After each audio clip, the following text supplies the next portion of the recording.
Le second être vivant donné dans le livre de l'Apocalypse était semblable à un veau. Un veau est un symbole du sacrifice. Le Seigneur Jésus-Christ s'est livré lui-même comme notre sacrifice d'expiation, de culpabilité, d'action de grâce, sacrifice de paix, comme notre offrande et comme l'Holocauste. Grâce à son sacrifice, il a pourvu à tout. En premier lieu, il est mort à notre place. Il a pris sur lui nos péchés. Il est devenu notre sacrifice d'expiation. Il a pris sur lui notre jugement et notre condamnation. Il est également notre sacrifice de culpabilité. Bien que nous soyons nés de nouveau, nous commettons des péchés en pensée, en parole, en acte, quand nous sommes trompés par l'ennemi. Notre Seigneur est notre sacrifice de culpabilité afin de nous purifier de toute souillure qui pénètre en nous après notre nouvelle naissance. Il est aussi notre sacrifice de paix. Lorsque l'ennemi introduit quelques craintes dans nos cœurs, nous allons à lui. Il nous dit alors, je suis ton sacrifice de paix. N'aie pas peur, je suis avec toi. Je ne te délaisserai point et je ne t'abandonnerai point. C'est de cette façon qu'il nous donne la paix intérieure.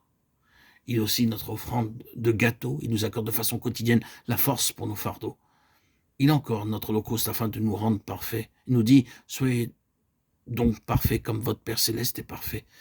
Matthieu 5, 48. Comment pouvons-nous, être humains, parvenir au trône du Seigneur Jésus-Christ? C'est en le voyant comme un veau.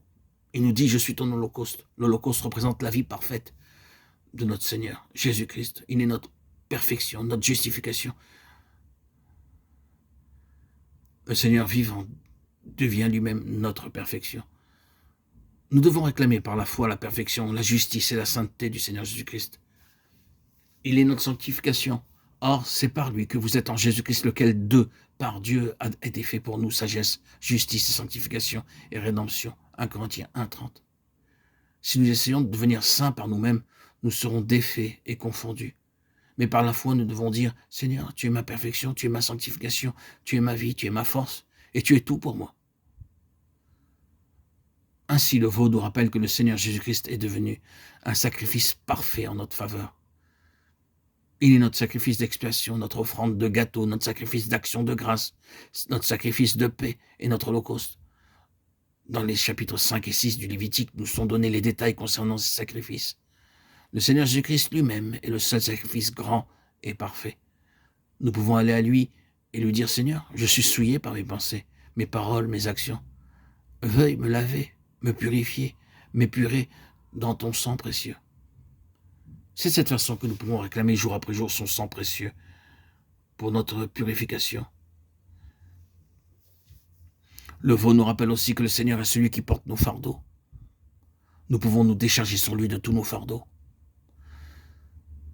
Déchargez-vous sur lui de tous vos soucis, car lui-même prend soin de vous. 1 Pierre 5, 7. Il peut porter nos fardeaux personnels, familiaux et ceux de l'Église. Il nous accorde une grâce et une force supplémentaire pour porter nos fardeaux.